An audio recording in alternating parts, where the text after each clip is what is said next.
জনপ্রিয়তা আর খ্যাতির শীর্ষে পৌঁছে প্রমাণ করেছিলেন প্রতিবন্ধী শব্দটা তার ক্ষেত্রে বেমানান। তিনি ফ্রাঙ্ক বা ফ্রান্সিসকো লেন্টিনি। 1889 সালে ইতালিতে জন্ম। ছিল 3টি পা, তৃতীয় পায়ের হাঁটুর কাছ থেকে বেরিয়ে চতুর্থ পায়ের পাতা। একই সঙ্গে 2টি যৌনাঙ্গ ছিল শিশুটির। এই বিভৎস দর্শন সন্তানকে গ্রহণ করতে অস্বীকার করেছিলেন ফ্রান্সিসকোর বাবা মা। ফলে বিশেষভাবে সক্ষম শিশুদের জন্য তৈরি একটি হোমেই কাটে ফ্রাঙ্ক লেন্টিনির শৈশব।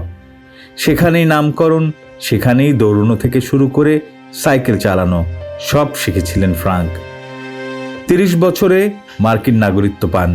দ্য গ্রেট লেন্টিনি নামে নিয়মিত একটি শো করতেন। এই শোয়ে মানুষ তাঁর শরীরের অদ্ভুত গড়ন দেখতেই ভিড় করত। সেই সঙ্গে ফ্রাঙ্কের আজব খেলাধুলা দেখতেন তারা। শরীরের অদ্ভুত গড়নের কারণে বিভিন্ন নামে সার্কাস থেকেও ডাক পেতেন ফ্রাঙ্ক।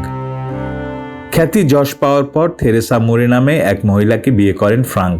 4টি সন্তান ছিল এই দম্পতির। শারীরিক সমস্ত প্রতিবন্ধকতা বারবার পরাজিত করে জীবনটাকে আশ্চর্যভাবে বদলে দিয়েছিলেন তিনি। 1966 সালে 21 সেপ্টেম্বর 77 বছর বয়সে মৃত্যু হয় দ্য গ্রেট লেন্টিনির।